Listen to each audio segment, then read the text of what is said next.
traditional ones like stores and restaurants. As Celeste Springer shows us, even short-term rentals are struggling, but there's one saving grace.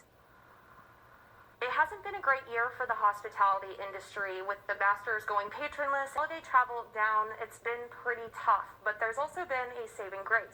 The people inside hospitals saving lives are also saving the Airbnb industry. Right now, I am managing 5 different Airbnb rentals, and they're all full except for this one. Airbnb superhost Amanda Kingery says she was surprised by the lack of short-term rentals in Augusta. It's something travel nurses need when they come to our area, and right now they're some of her biggest customers. I've had a number of guests that are going to go work at like University Hospital or AU that come out here and seek out my specific unit. And AU says they're probably going to be checking in for a while.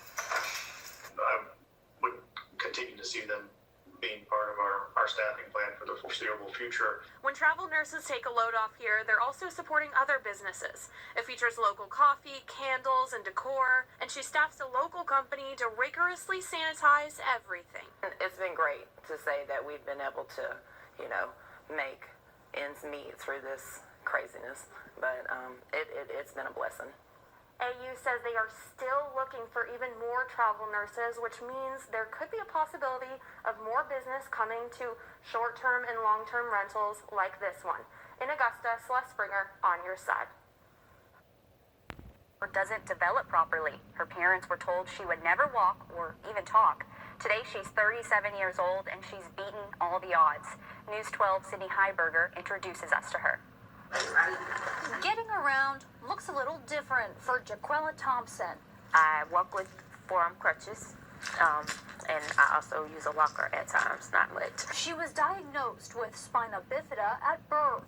Doctors told her parents she wouldn't be able to walk or talk. I went through a series of surgeries. I had to get a shunt surgery done where my fluids from my brain to my heart could flow correctly. But she danced her way past anyone's expectations. I did ballet, I did jazz, I did tap. And sang herself down the aisle. I didn't know her story at first, but I just always knew her to be determined. And that's what attracted me even more to her. Her husband Wesley says it's Jaquella's heart that stole his. Even with no kids, she's everybody's mother, aunt. She's at every basketball game, soccer game, football game. The 37-year-old says it hasn't always been easy.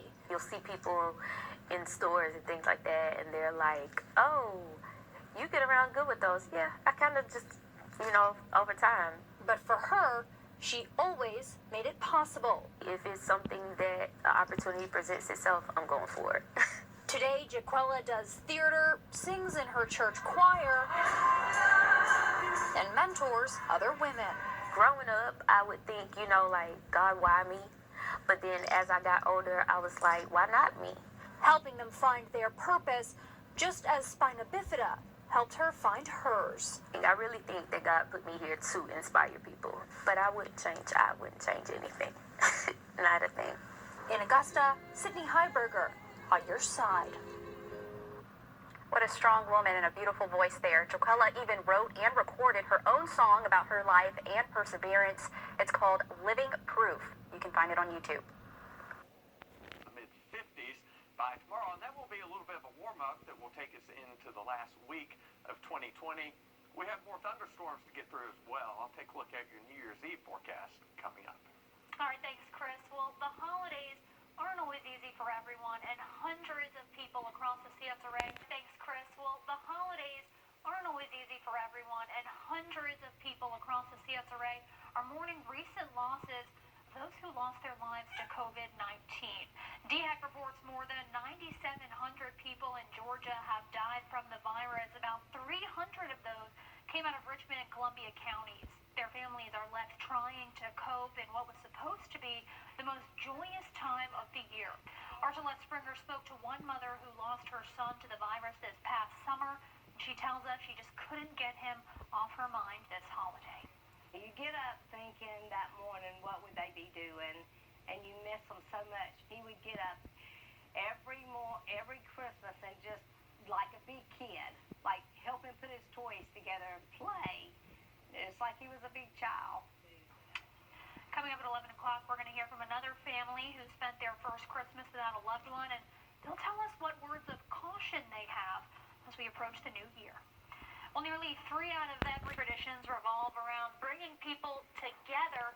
But this year, during the pandemic, many families had to choose to celebrate a little bit differently. And others didn't have a choice, and for them, the holidays will never be the same. Our Celeste Springer shows us how for some, the pandemic means dealing with grief this holiday season. One less chair at the dinner table and fewer presents under the tree. Things like that kind of go through your head, and knowing that, those days are over. DHEC says 9,000 families in Georgia have lost someone to COVID-19. Families like Matthew Kors, who spent part of the holiday at his wife's gravesite. I had a few words with it, and for me, it was a little tough. You just kind of reflect on past Christmases, the things that you would do, the routines, the traditions. Or moms like Carol Sweeney. That was his first ornament that he made in kindergarten. Who can't bring herself to disperse her son's ashes just yet. It's hard, but you know what? You put your strength in the good Lord. You have a lot of friends, you have family, and those are the ones that get you by. 9,000 Georgia families without their designated gift wrapper. Every year, all right, I got to get these gifts wrapped earlier. But it never happened. I just remember her sitting on the middle of the floor trying to wrap gifts. Or their designated unwrapper. He would get up every Christmas and just like a big kid, like help him put his toys together. It's like he was a big child. People without their Dustins, their Yolandas, their sons, and their wives. But even with one less stocking, they say they are never alone. And I do have a huge village that helps me. My family, my co-workers, her co-workers, all those are what helps us get through all of it. Celeste Springer, on your side.